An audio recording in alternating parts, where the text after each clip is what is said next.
Assalamualaikum warahmatullahi wabarakatuh. Perkenalkan, nama saya Muhammad Sabri, NPM 2040302021 dari Teknik Elektro.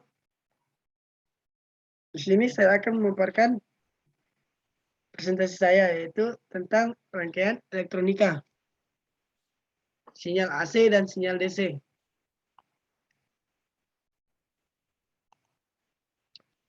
Pengertian, sinyal adalah besaran fisis yang berubah menurut ruang atau variabel-variabel bebas lainnya.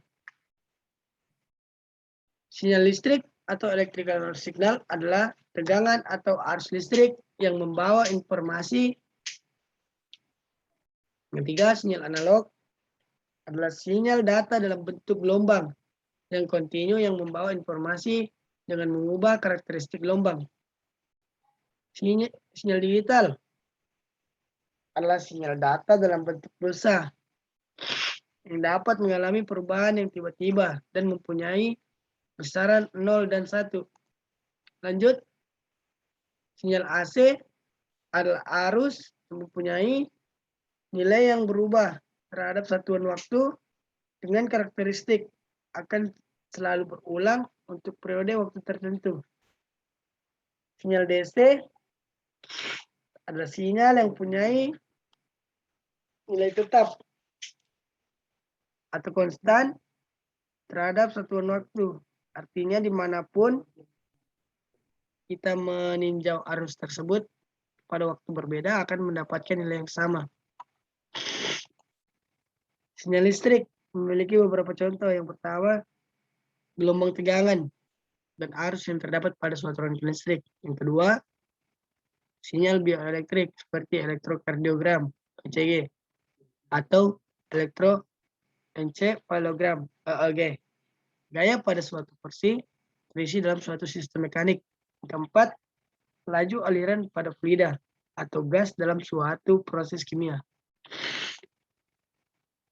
Sinyal terbagi menjadi dua, yaitu sinyal analog, suatu gelombang bergerak dari nilai A menuju nilai B, maka akan mengalami sejumlah perubahan nilai-nilai, mulai dari nilai A berubah sedikit demi sedikit hingga mencapai nilai B. Kedua, sinyal digital tidak kontinu dan hanya mempunyai dua nilai tertentu, yang biasa dikatakan secara sederhana dengan nilai 1 dan 0.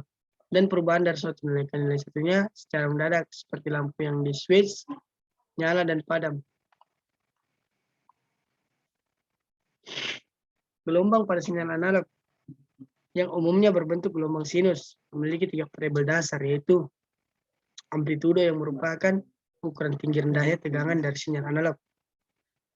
Frekuensi adalah jumlah sinyal analog dalam satu detik. Fase adalah besar dari sinyal analog pada saat tertentu. Sinyal digital hanya memiliki dua keadaan, yaitu 0 dan 1, sehingga tidak mudah terpengaruh oleh deru atau noise. Tetapi transmisi dengan sinyal digital hanya mencapai jarak jangkauan pengiriman data yang relatif dekat. Sinyal digital juga biasanya disebut juga sinyal diskret. Sinyal AC merupakan bentuk gelombang yang sangat penting dalam bidang elektronika. Alasan utama penggunaan AC itu karena kemudahannya untuk ditransmisikan pada tegangan tinggi dan tegangan arus yang rendah. Kemudian dengan mudah tegangannya dapat diturunkan dengan menggunakan transformator menekan atau menurunkan tegangan. Sifat sinyal AC. Tegangan AC dapat berubah-ubah potensialnya secara berkelanjutan dari positif ke negatif. Arusnya juga berubah-ubah dari areng satu ke areng lainnya secara berkelanjutan. Satu set perubahan positif ke negatif disebut sebagai satu gelombang. Banyaknya gelombang yang berbentuk dalam satu titik disebut sebagai frekuensi yang diukur dalam satuan hertz. 1 hertz sama dengan 1 gelombang per detik. Lanjut. Sinyal tegangan sinus yang ideal biasanya direpresentasikan seperti pada gambar.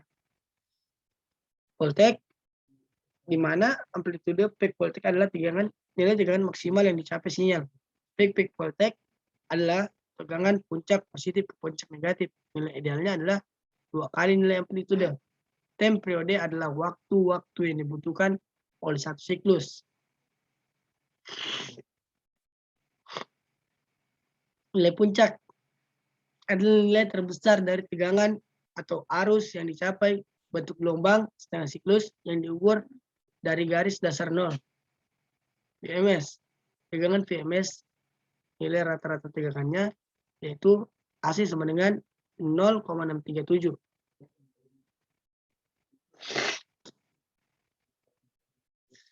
Vmax adalah bukan nilai yang sama seperti bentuk mensuplai DC.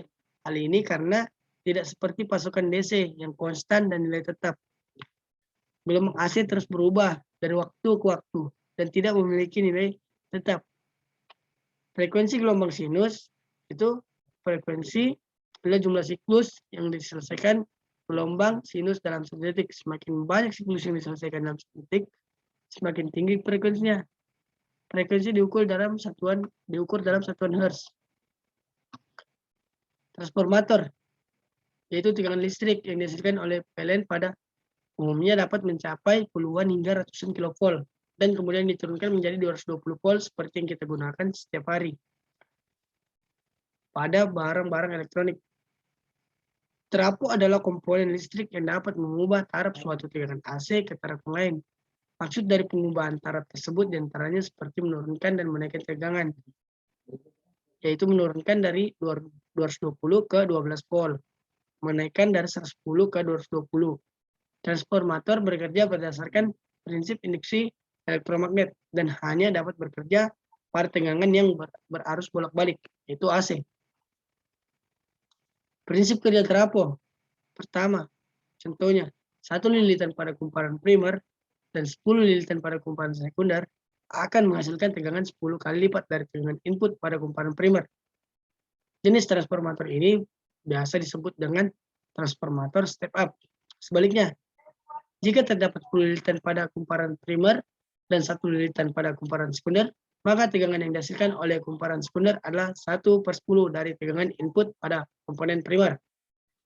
Yang dimana di sini kita menurunkan tegangan menggunakan trafo step down. Sifat sinyal DC. Tegangan DC nilainya tetap selalu positif dan selalu negatif.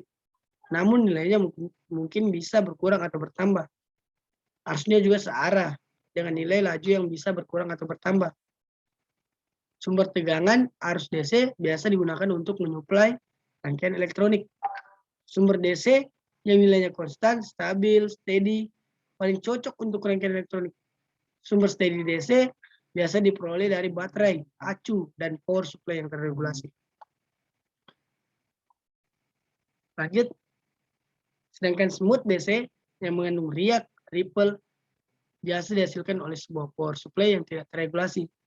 Tegangan atau arus dari sumber smooth DC yang mengandung riak masih bisa digunakan untuk mensuplai rangkaian elektronik, asalkan nilai riaknya tidak terlalu besar.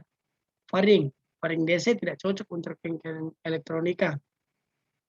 Mungkin pemaparan saya singkat, dikarenakan waktu yang cukup mepet, karena kan saya tadi sempat memaparkan presentasi saya, namun tidak dapat diunduh dikarenakan pengumpulan tugas sudah mendekati waktu deadline-nya. Saya mohon maaf kepada Bapak atau Ibu apabila PPT saya tidak sesuai dengan waktu yang dianjurkan, yaitu 20 menit. Baik, sekian dari saya. Apabila ada salah kata yang saya ucapkan pada saat pemaparan materi saya mohon maaf. Wassalamualaikum warahmatullahi wabarakatuh. Terima kasih, semoga materi saya bermanfaat. Wassalamualaikum warahmatullahi wabarakatuh.